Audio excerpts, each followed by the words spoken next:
Pastor, como o senhor está comemorando 10 anos, né, de ministério, 10 anos aqui na Church of the City, eu quero fazer umas perguntas para a gente conhecer mais como foi esse tempo.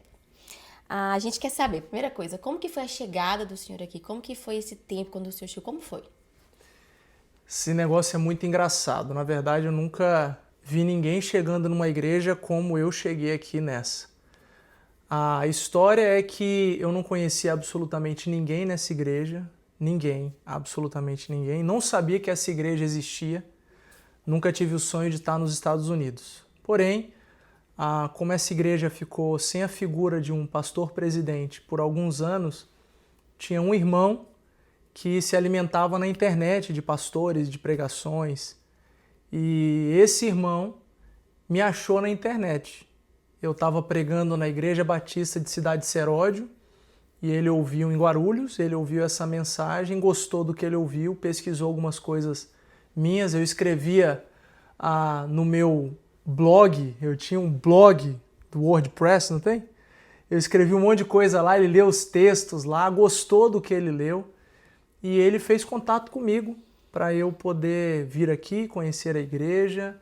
Depois que eu conheci a igreja, tiveram as reuniões que a gente fez.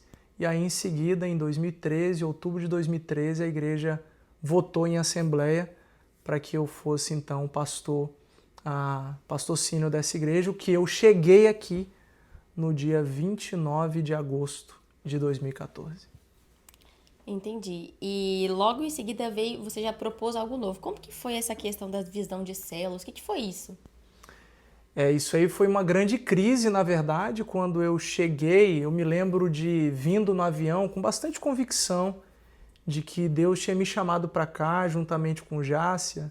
Deus falou com a gente em Isaías 58 que esse seria o meu propósito aqui. Eu tinha que cumprir Isaías 58 aqui como ministério da nossa igreja.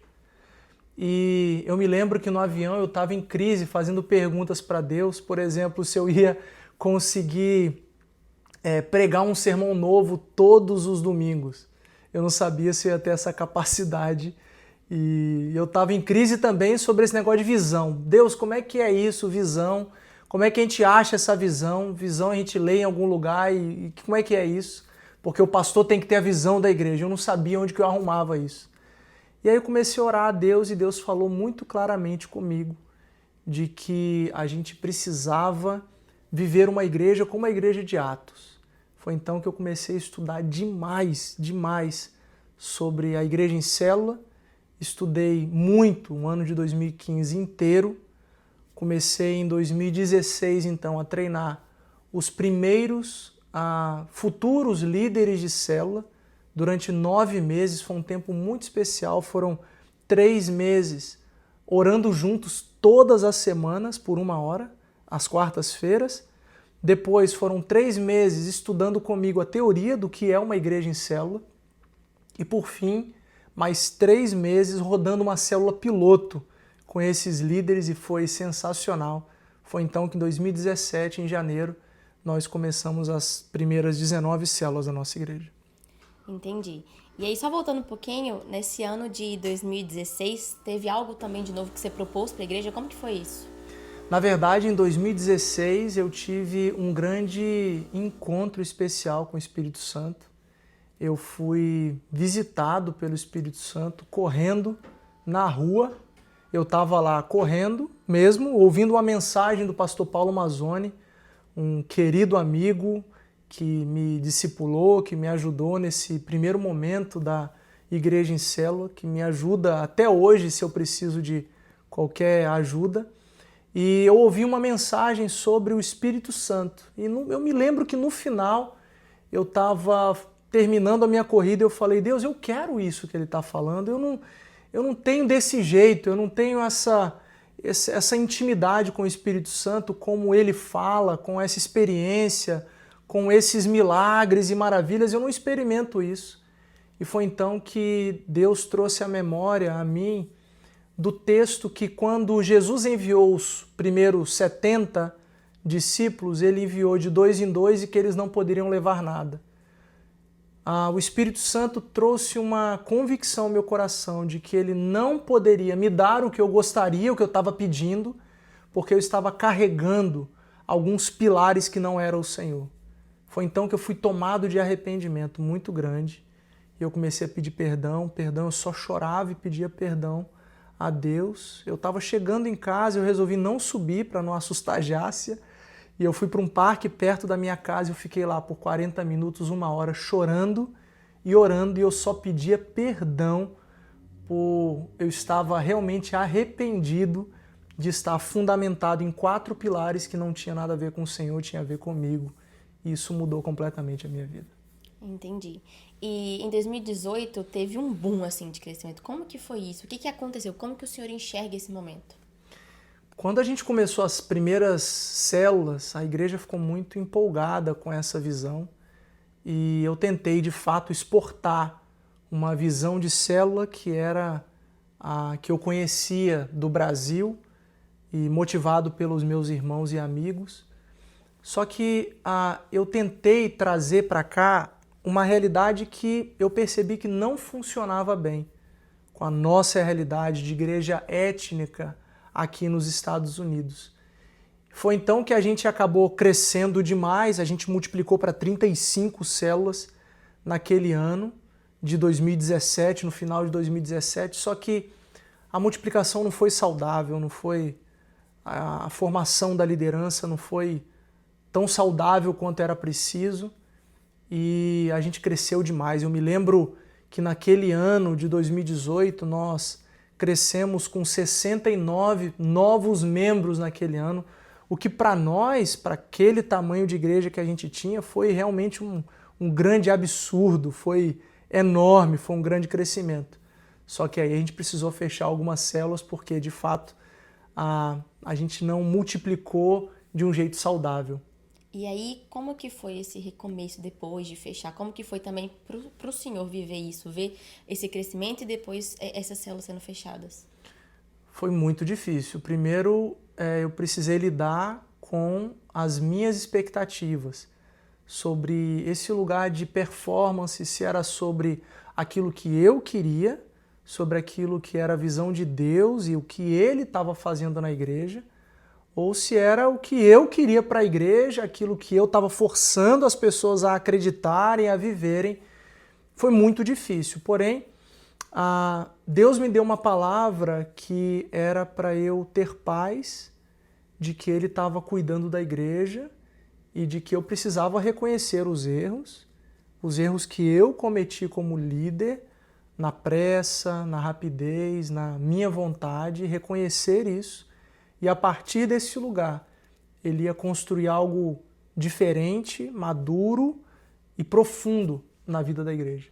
Entendi. Tem alguma história, alguma coisa que aconteceu nessa época que te marcou? Alguma coisa que você pode compartilhar com a gente? Tiveram muitas histórias, na verdade. O ano de 2018 foi, pessoalmente, como pastor, foi um dos piores anos da minha vida, assim, né?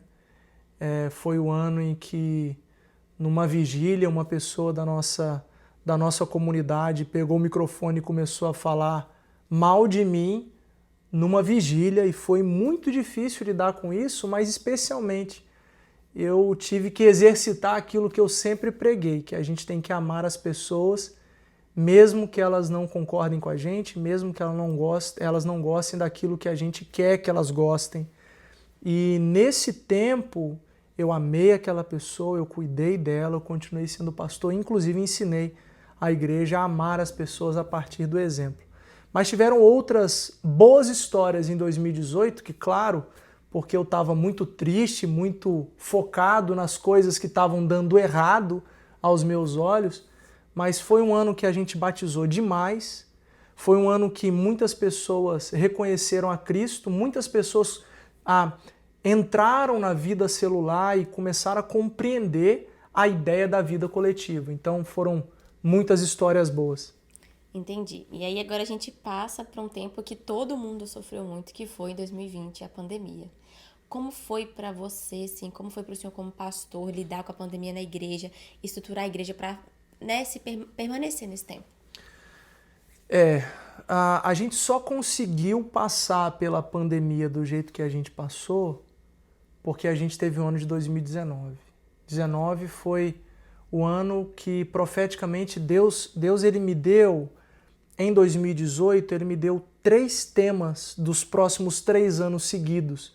E foi muito sensacional esse negócio. Em 2019 foi o ano da profundidade, se não me engano, 2020 foi o ano da frutificação e 2021 o ano do crescimento. Então, assim, em 2019 a igreja foi muito a fundo com Deus. A igreja buscou na Bíblia, sabe? A igreja estava com muita vontade, muita sede de conhecer a Deus. Foi por causa de 2019 que no início de 2020, eu me lembro bem, a 15 de março de 2020, o presidente dos Estados Unidos falou, reconheceu que a gente estava vivendo numa pandemia.